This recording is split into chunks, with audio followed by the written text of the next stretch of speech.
Pemirsa, jangan lupa subscribe channel official UTV, like dan nyalakan tombol notifikasi.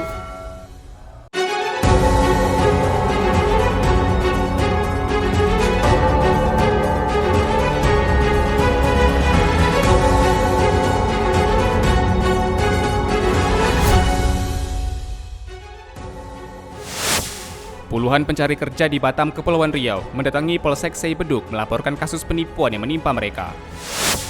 Kantor DPRD Batam, Kepulauan Riau dihebohkan dengan kehadiran seorang wanita yang mengaku sebagai selingkuhan seorang politisi dari fraksi Nasdem.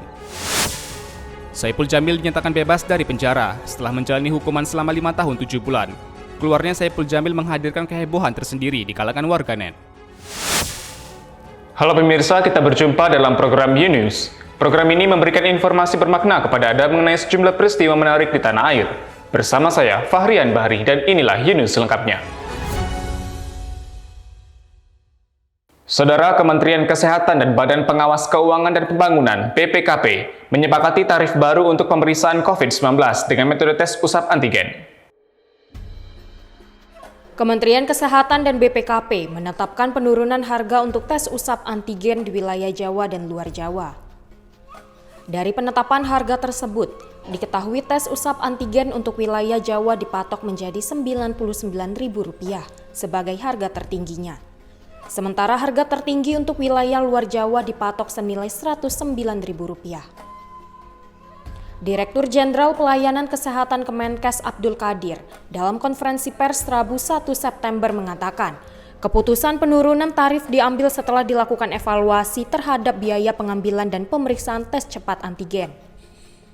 Beberapa detail biaya meliputi komponen jasa pelayanan, reagen, bahan medis habis pakai, administrasi, dan komponen lainnya telah disesuaikan dengan kondisi terkini.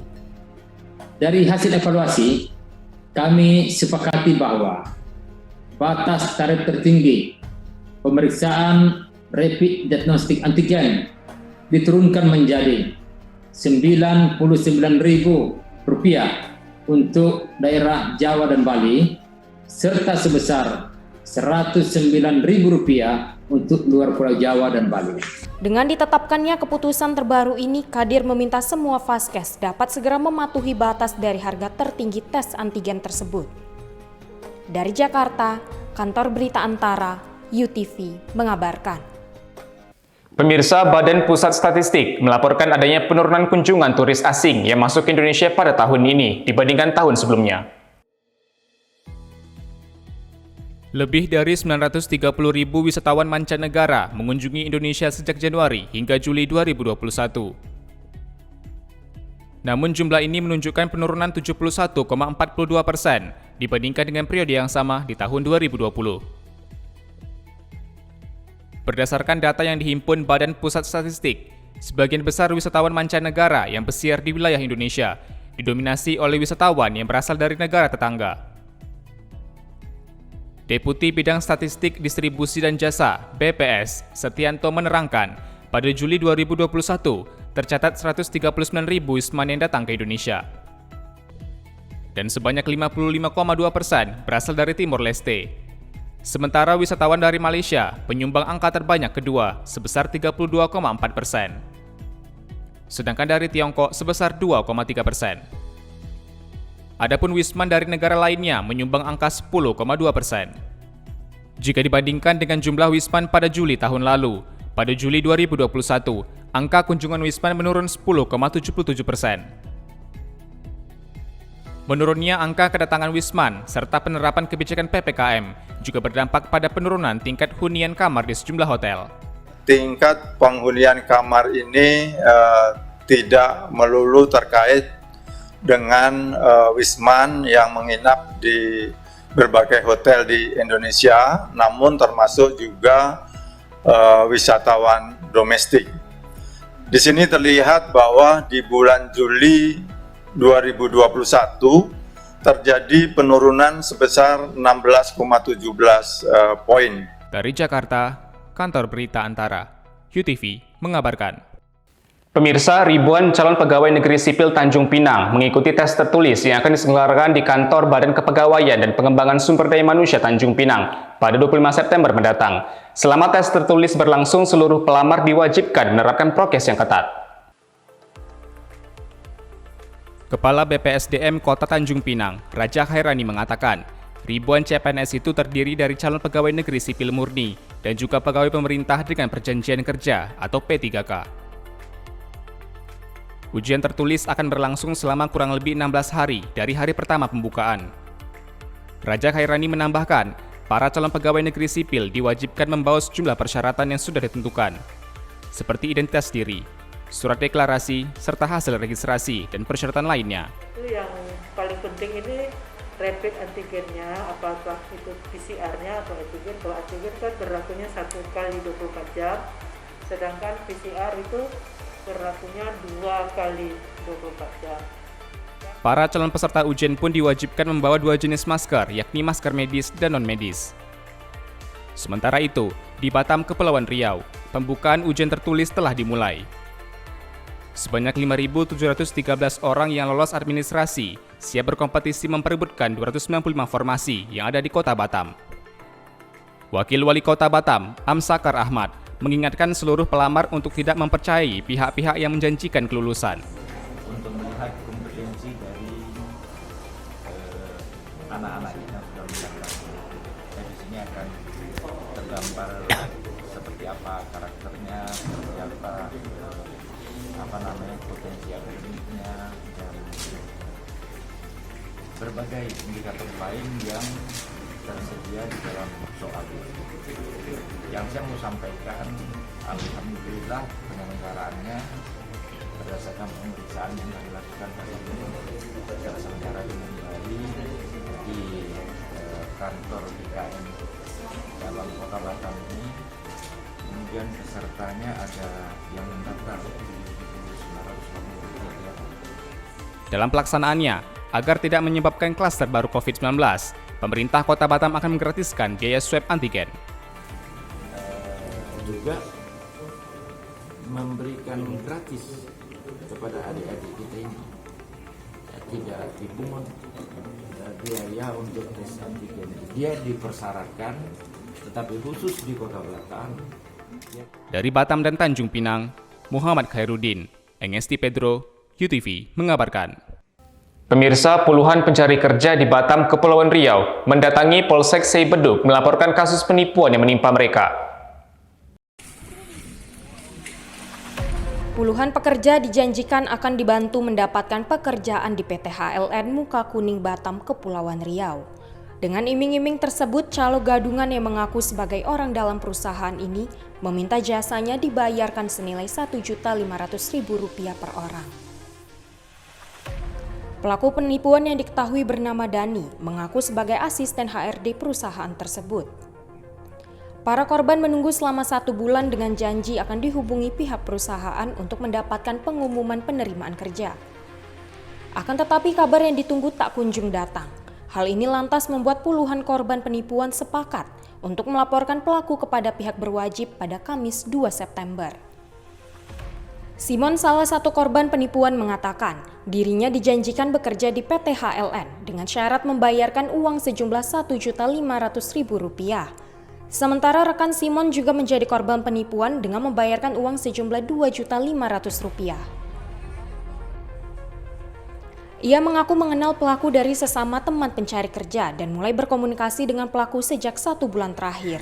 Ya, ada biaya yang diminta sama Bung Dani itu sebesar Rp1.500.000 per orang. Oh, per orang ya? Ya, per orang. Proses tetap berjalan dan terus dikembalikan uang kami karena dari kami ini ada yang pinjam ke orang. Jadi kami yang belum bekerja ini dapat uang segitu dari mana kalau bukan pinjam dari teman-teman. Kami janji ke teman-teman bahwa nanti kami kerja baru dibalikan. Kanit Reskrim Polsek Sei Beduk Ibda Doni Bashir mengatakan, pelaku penipuan perekrutmen pelamar kerja telah diamankan oleh pihaknya pada Rabu 1 September malam. Pengungkapan kasus penipuan puluhan pencakar diketahui pihaknya dari laporan 8 korban di Polsek Sei Beduk. Sudah diamankan? Kapan itu, Bang? Malam, diamankan semalam ya. Kira-kira berapa korban, jumlah korbannya nih, Bang? Ini sekarang Kalau korbannya tuh kalau ini mungkin bisa 100. yang ada tadi Ini belum datang berapa saya semua. cek? Pak. Itu kan situ 62. 62 orang Bang ya. Masih mungkin Tapi masih ada masih ada penambahan informasi lagi. masih ada lagi ya. Dari Batam, Kepulauan Riau, Alamuddin, UTV, mengabarkan.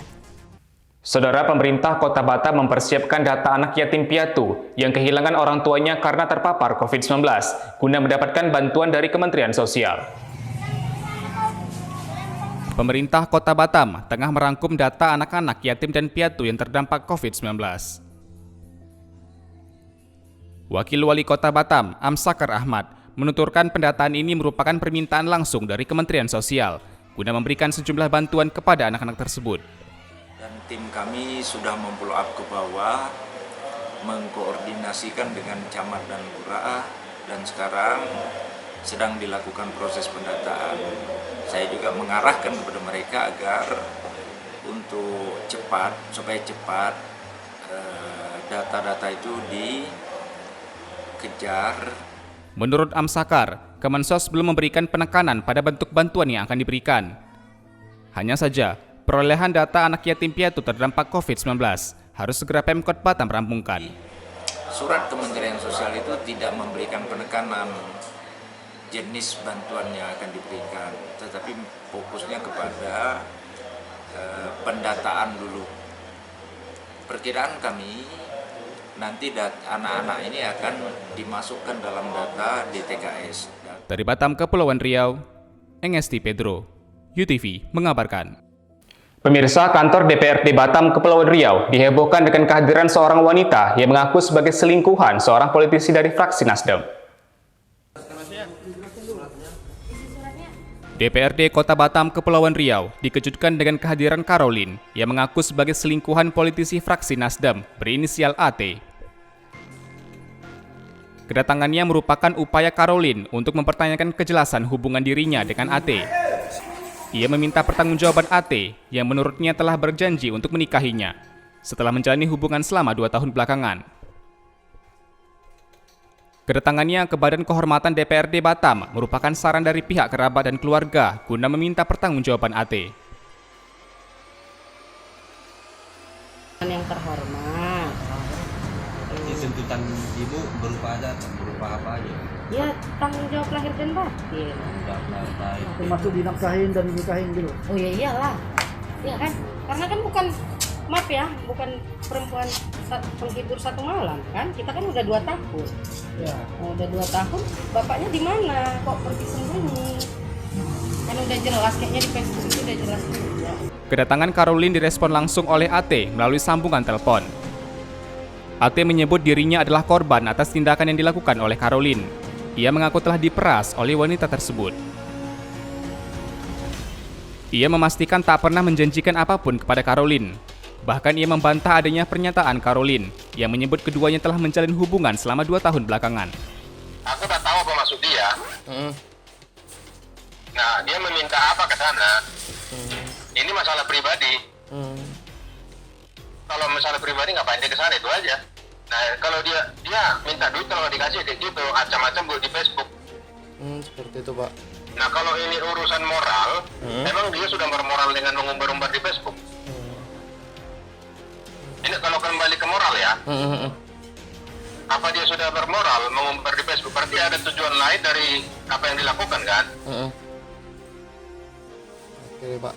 Di balik itu ada motif tersendiri loh, ada konspirasi. Nggak mungkin dia mempermalukan dirinya sampai berani ke PK segala macam kalau nggak ada yang kontrol. Dikontrol orang lain, pihak ketiga. Dari Batam, Kepulauan Riau, Engesti Pedro, UTV mengabarkan. Pemirsa, Jamiluddin Purwanto atau yang lebih dikenal dengan Saipul Jamil dinyatakan bebas dari penjara setelah menjalani hukuman selama 5 tahun 7 bulan. Keluarnya Saipul Jamil menghadirkan kehebohan tersendiri di kalangan warganet. Usai menjalani hukuman penjara selama 5 tahun 7 bulan akibat kasus pencabulan pada 19 Februari 2016 lalu, mantan suami pedangdut Dewi Persik ini akhirnya dapat menghirup udara bebas, Kamis 2 September. Rekaman gambar kebebasan Saipul Jamil pun viral di media sosial dan menjadi bahasan hangat oleh netizen. Dalam sebuah rekaman video yang diunggah oleh akun gosip, tampak Saipul Jamil merayakan kebebasannya dengan dijemput pulang menggunakan mobil merah tanpa atap dan disambut dengan kalungan bunga, sembari melambai-lambaikan tangannya kepada awak media yang berkumpul. Yoli Andini, UTV, mengabarkan. Pemirsa, mengantisipasi cuaca ekstrim pada bulan September, kantor SAR Natuna Kepulauan Riau rutin melakukan pengecekan alat hingga performa personilnya agar selalu siap sedia menghadapi kondisi terburuk yang bisa terjadi. Memasuki cuaca ekstrim di bulan September, masyarakat Natuna diharapkan dapat lebih mewaspadai perubahan cuaca berupa angin kencang hingga gelombang tinggi. Namun persiapan menghadapi cuaca ekstrim tak hanya dilakukan masyarakat semata. SAR Natuna juga menjadi pihak yang paling siap memasuki bulan September ini. Dikarenakan pada cuaca seperti ini, gelombang laut Natuna bisa mencapai 5 hingga 6 meter karena memasuki musim utara. Kepala Basarnas Natuna Meksianus Bekabel mengatakan, lembaganya lantas mempersiapkan segala hal untuk menghadapi kemungkinan terburuk yang bisa terjadi di Natuna dan sekitarnya. Saat ini kita mau memasuki musim utara, yaitu pada bulan-bulan September, Oktober, November, bahkan Desember, sehingga terkait dengan hal tersebut, kami juga sudah membentuk beberapa grup WA, baik itu dengan kelompok-kelompok nelayan, sehingga terkait dengan informasi BMKG atau informasi cuaca tentang data ekstrim, agar para nelayan bisa untuk selalu mengecek, terupdate, sehingga terkait dengan keselamatan dan keamanan daripada nelayan, sehingga bisa mempermudah untuk melihat situasi dalam hal keselamatan. Persiapan tersebut meliputi merutinkan pengecekan alat hingga meningkatkan stamina dan performa personilnya. Sehingga SAR Natuna siap siaga dalam melakukan tugasnya, yakni melakukan pencarian dan pertolongan kapanpun dan dimanapun.